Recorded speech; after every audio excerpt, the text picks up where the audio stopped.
ذا كوفيننت 2023 بطولة جيك جيلنهال ودار سالم واخراج جاي ريتشي. الفيلم ده نزل في السينمات، واعتقد في بدايه نزوله ما كانش واخد البومينج او ردود الافعال الى حد ما تعتبر ايجابيه جدا، وفي ناس كتير دخلت تتفرج على الفيلم طبعا عشان وجود جيك جيلنهال. لكن انا تحديدا اكتر حاجه دفعتني اشوف الفيلم ده ان الفيلم من اخراج جاي ريتشي، ودي بعد نهايه الفيلم بصراحه اكتشفت ان دي بقى مشكلتي مع الفيلم نفسه.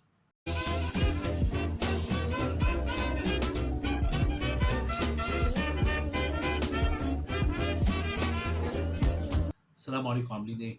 فيديو جديد من فخ فيلم عن فيلم ذا كوفيننت 2023، احد الافلام الحربيه اللي بتتناول وجود القوات الامريكيه في افغانستان، بتتناول تحديدا وجود واحده صغيره قائدها هو سيرجنت جون كيلي ضمن القوات الامريكيه اللي كانت متواجده في افغانستان، واللي تعدادها تقريبا كان وصل 30 او 40 الف، مش متاكد او الرقم. لكن الهدف الاساسي من تواجد القوات الامريكيه في المنطقه دي او في دوله افغانستان هو قضاء او محاربه حركه طالبان. ومن هنا بنشوف بدايه الفيلم وازاي ان في احد اعضاء وحده كيلي بيقتل اثناء تفجير، وبيخسروا في التفجير ده تواجد المترجم بتاعهم، وهنا بيستدعي تواجد مترجم آخر جديد صاحب خبرة في التعامل مع القبائل الأفغانية أو مع الشعب الأفغاني عامة. ومن هنا بيقع اختياره على أحمد، وهو مترجم أفغاني، وطبعا بيحظى بشيء من الهجوم أو العداوة من الناس الموجودين في طبقات المجتمع الأفغاني اللي بتتعامل مع وجود القوات الأمريكية على إنه وجود احتلال، وهو فعليا يعتبر كان وجود احتلال. ولكن أحمد هنا كان مبرره الرئيسي إنه عنده رغبة قوية جدا في محاربة أو الانتقام من حركة طالبان نظرا لمسؤوليتها عن وفاة ابنه. ومن هنا بينضم أحمد إلى الوحدة وبيثبت كفاءته في عدة مواقف، إلى أن تأتيهم إخبارية بالهجوم على أحد مراكز تصنيع القنابل تابعة لحركة طالبان، وأثناء الهجوم بيتعرضوا إلى ما يشبه كمين أو مواجهة قاسية جدا بيفقدوا على إثرها كامل أعضاء الوحدة القتالية ما عدا المترجم أحمد والقائد كيلي. وفي مطاردة بتستهلك جزء كبير من أحداث الفيلم، بيحاولوا في خلال أيام الهروب والوصول من منطقة الاشتباك اللي حصلت إلى منطقة القاعدة الأمريكية في باجرام، وهي عملية تكاد تكون مستحيلة سواء من مطاردة أعضاء طالبان المستمرة ليهم، وفي نفس الوقت مواجهة الظروف الجوية القاسية وظروف الجغرافيا القاسية جدا واللي بتظهر بوضوح معانا جدا على الشاشة. تعرض كيلي لإصابة شبه مميتة بتدفع مترجم أحمد إن هو ياخده في هذه الرحلة الشاقة جدا للوصول إلى القاعدة الأمريكية خلال أيام طويلة، واستخدم بقى العديد من تقنيات التخفي أو حتى المواجهات المباشرة مع بعض عناصر الطلبات لغاية لما يقدروا يتواصلوا مع القوات الأمريكية فعلا. ومقدم كيلي في حالة صحية حرجة جدا، بالفعل بيدخل في غيبوبة بتستمر ل3 أسابيع بيتم خلالها نقله إلى أمريكا. ولكن المفاجأة بتحصل ليك وأنت بتتفرج على الفيلم إن أحمد نفسه لم ينجح في الوصول إلى أمريكا، بمعنى أن القوات الأمريكية قدرت تاخد كيلي وتنقله لبلده أمريكا، إنما أحمد منع إن هو يسافر أساسا أمريكا، رغم إن غرضه الأساسي هو الالتحاق ببرنامج معين كان الجيش الأمريكي بيوفره للمترجمين بعد عدد معين من السنوات، وبعد عدد والخدمة والتعاون مع الجيش الأمريكي. فبيتم إصدار نوعيات معينة من التأشيرات بتسمح لهم هم وعائلتهم إلى الدخول إلى أمريكا. ولكن هذا لم ينطبق على أحمد ليختفي تماما، خاصة مع تسرب أنباء إنقاذ ونجاح أحمد في إنقاذ كيلي، مما يضعه كهدف عالي جدا ومطلوب بضراوة من أعضاء شبكة طالبان. في الفترة دي كانوا بيسيطروا على مساحة كبيرة من أفغانستان. وبعد استعادة كيلي لصحته في أمريكا بيحاول يتواصل مع إدارة الهجرة الموجودة عشان يسهل استخدام أحمد وعائلته، ولكن بيكتشف إن أحمد مختفي تماما، أو بمعنى أصح هربان هو وعائلته من طالبان. وبالتالي كيلي كان قدامه مهمتين: أول حاجة النجاح في العثور على مكان أحمد أو مكان اختبائه، والمهمة الثانية إخراجه من أفغانستان وإدخاله لأمريكا. ودي ما كانتش مهمة سهلة لأن عملية استخراج التأشيرات للمترجمين الأفغان ما كانتش بالسهولة دي. لكن نظرا للمغامره البطوليه اللي قام من خلالها احمد بانقاذ حياه كيلي، اعتبر كيلي ده دين في رقبته، او بمعنى اصح ذا كوفيننت، العهد او الاتفاق اللي تم من بينهم. زي احمد ما انقذ حياه كيلي فعليا من الموت، فكان في اصرار شديد جدا من كيلي انه لازم ينجح في انقاذ احمد من الموت اللي بينتظره داخل افغانستان. الامور بتتعقد، ومن هنا بيقرر كيلي في مغامره جديده انه يذهب مره اخرى الى داخل افغانستان للعثور على احمد. اضطروا الى رهن بيته وتوفير المبلغ اللي من خلاله يقدر ان هو يدفعه سواء للقوات المرتزقه الامريكان او الشركات الخاصه اللي بتعمل في مجال التسليح والاعمال الحربيه داخل افغانستان لمساعدته بتنفيذ المهمه دي. فهل هيستطيع ان هو ينجح في المهمه بتاعته؟ دي الاحداث اللي بنشوفها من خلال فيلم كوفيدنت اللي بيقترب تقريبا من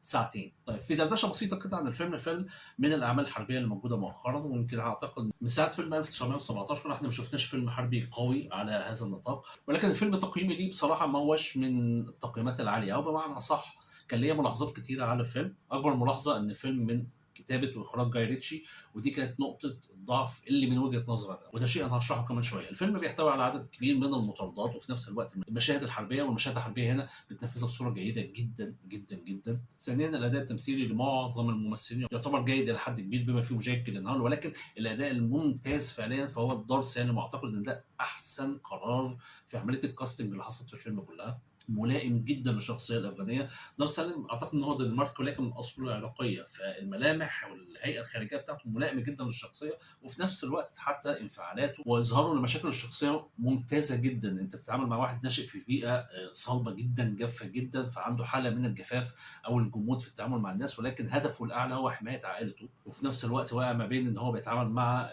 مهما كان تعتبروا محتلين الى حد ما، ولكن عدوه الاكبر هو بيعتبره اللي داخل بلده، واللي هي حركه طالبان نفسها. فانا بعتبر فعلا ان اقوى نقطه تميز في الفيلم ده هو اداء دار سالم ووجود شخصياته في الفيلم. الفيلم مأخوذ عن قصه حقيقيه، وبتكتشف في نهايه الفيلم مشاهد للشخصيات الحقيقيه من غير ما احرق لك الاحداث، لكن فعلا الفيلم مأخوذ عن قصه حقيقيه. طبعا من مكاننا احنا كمشاهدين عرب الى حد كبير مش هنتفاعل او مش هنتعاطف مع البطل الامريكي، نظرا ان في قاعده كبيره من الناس هنا ما عندهاش تفاهم لوجود القوات الامريكيه اساسا في افغانستان.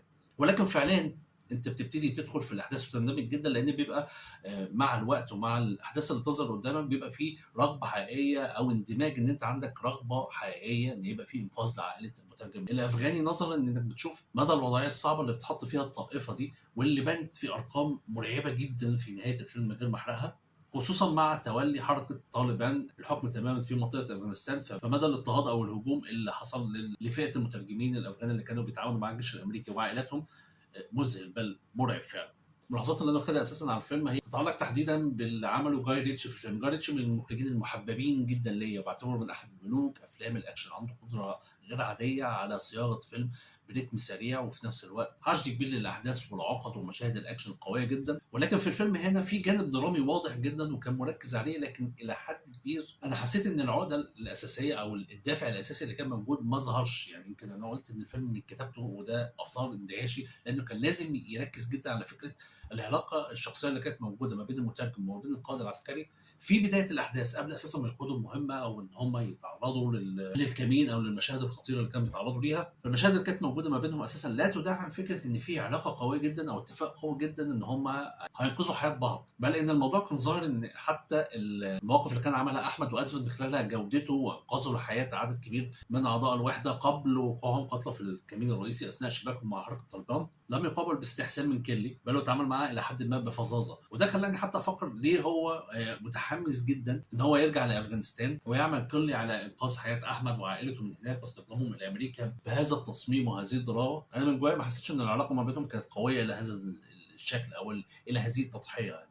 كذلك بعد الفيلم اضطريت اراجع سجل جاي ريتشي الاخراج عشان اشوف هل هو اخرج افلام قبل كده ماخوذه عن قصص حقيقيه، ولكن ما لقيتش اساسا غير فيلم كينج ارثر سنه 2017، وما اظنش ده ماخوذ عن قصه حقيقيه اساسا، اعتقد انها قصه ادبيه. عشان كده يمكن فضلت في حاجه واقفه في ظهور اثناء مشاهده الفيلم، اني حاسس ان صياغته لاحداث دراميه وقعت في الحقيقه ما كانتش على هذا القدر من التشويق، او بمعنى اصح انا توقعت حاجه اعلى من كده بكتير. ولكن في الختام الفيلم يعتبر من الافلام الحربيه اللي هتستدعي انتباهك، وفعليا رغم ان مشاهد الحرب او القتال اللي موجوده في بدايه الفيلم تعتبر جيده جدا، لكن الثلث الاخير من الفيلم كان رتمه واحداثه عاليه جدا لدرجه ان يعني غالبا انت لو في اي عيوب في الفيلم ممكن تغفرها بسبب ان الفيلم بيحتوي على قدر عالي جدا من التشويق والاثاره في الثلث الاخير.